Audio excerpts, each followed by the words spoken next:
Olá, queridos, tudo bem? Vamos para mais uma aula de Biologia 1. Hoje nós vamos falar sobre o capítulo 13, sobre o aparelho locomotor. Vamos dividir esse capítulo em duas partes. Na aula de hoje nós vamos falar sobre o sistema muscular e na próxima aula nós falaremos do sistema esquelético, beleza? Então vamos compreender as estruturas e o funcionamento do sistema muscular, falar sobre as células que integram esse sistema e diferenciar os tipos de músculo que a gente encontra no nosso corpo. Então, quando a gente fala de músculo, a gente pensa logo em movimento, né, em contração. E é justamente isso. Esse sistema ele está relacionado com a contração, com o relaxamento e promover a locomoção do nosso corpo, mas também outros movimentos, como o equilíbrio, como, por exemplo, o tremor. Você já sentiu um calafrio, se tremeu todinho quando estava com frio? Então, é o sistema muscular que está contraindo ali para liberar calor e regular sua temperatura corporal. Então, o sistema muscular é formado por células agregadas que realizam intensos movimentos de contração e relaxamento, e esses movimentos eles podem ser tanto voluntários quanto involuntários. A gente sabe que tem essa diferença, tá? O tecido muscular é formado por células musculares chamadas de miócitos. Então, quando você ouvir falar em miócito, a gente está se referindo a uma célula muscular, ou também é chamado de fibra muscular, porque a gente vai ver que as células elas são bem ligadas entre si, formando uma grande fibra muscular.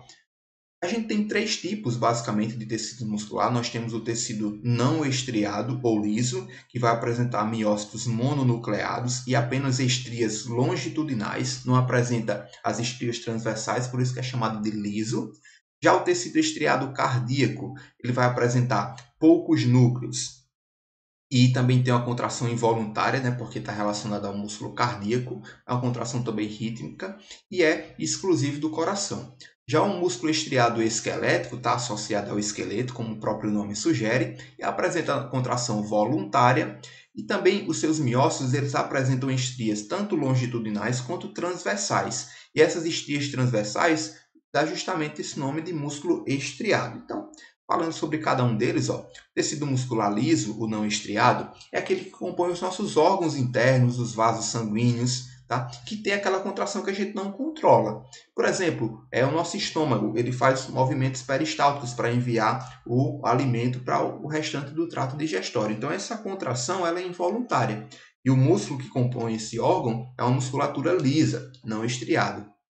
Então, as fibras musculares elas são fusiformes, elas não têm uma organização, certo? E não apresentam também aquelas estrias transversais, por isso que é chamado de não estriado ou liso.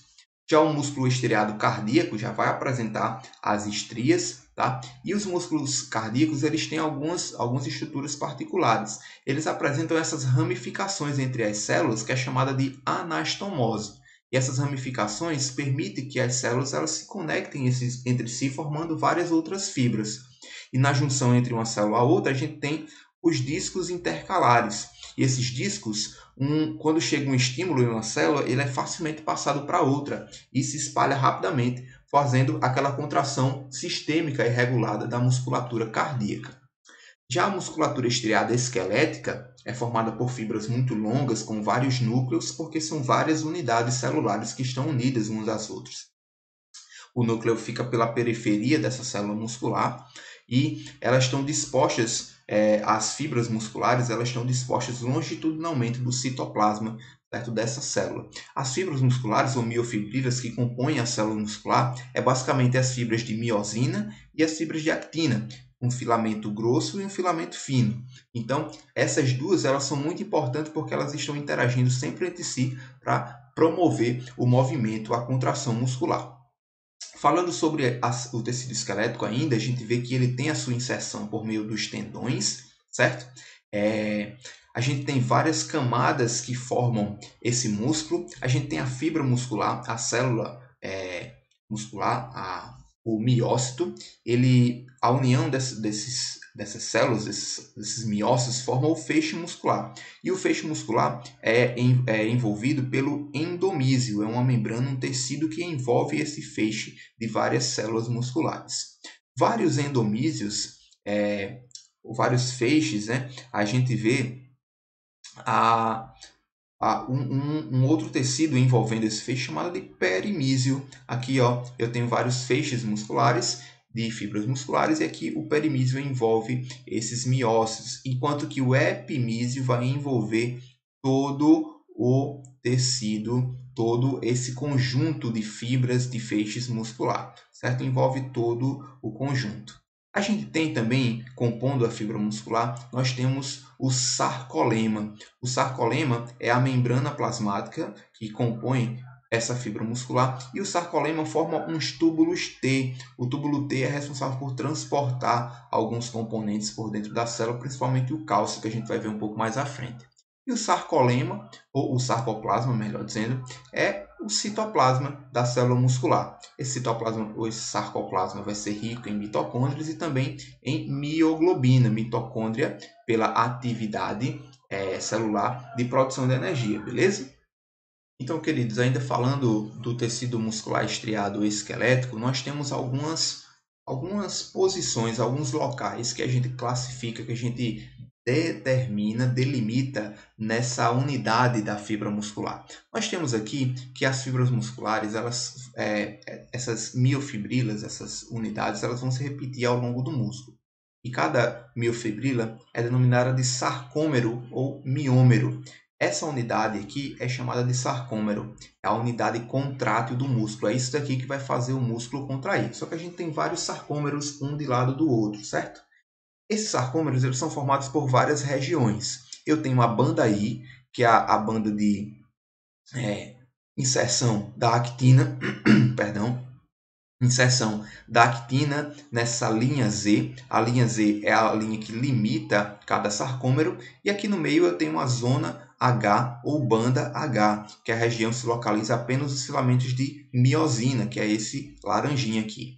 Essa região aqui, entre a banda I e a zona H, a gente chama de banda A ou zona A, que é a região que tem as duas miofibrilas, tanto a actina quanto a miosina. Como é que vai acontecer essa contração? A gente vai ver um pouco mais na frente.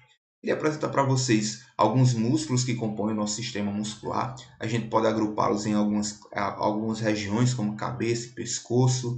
Nós temos músculo do tronco, né, do tórax, do abdômen, músculos dos membros superiores quanto inferiores. Então aí está toda a classificação, toda a nomenclatura desses músculos, tá? Vamos falar como é que ocorre o mecanismo de contração muscular. É muito importante que você entenda todo o processo passo a passo. A contração muscular ela vai iniciar lá no estímulo do neurônio motor no músculo. Então, quando o neurônio motor se liga nesse músculo e o estimula, vai ter a liberação de um neurotransmissor na fenda sináptica chamado de acetilcolina. A acetilcolina liberada nesse terminal, ele vai se difundir por toda a fenda sináptica e vai se ligar aos receptores na membrana do músculo, tá? Quando a acetilcolina ativa esses receptores, vai ativar uma despolarização da membrana, que é o chamado potencial de ação. A gente vai aprender um pouco mais à frente como é que ocorre isso. E esse potencial de ação vai ser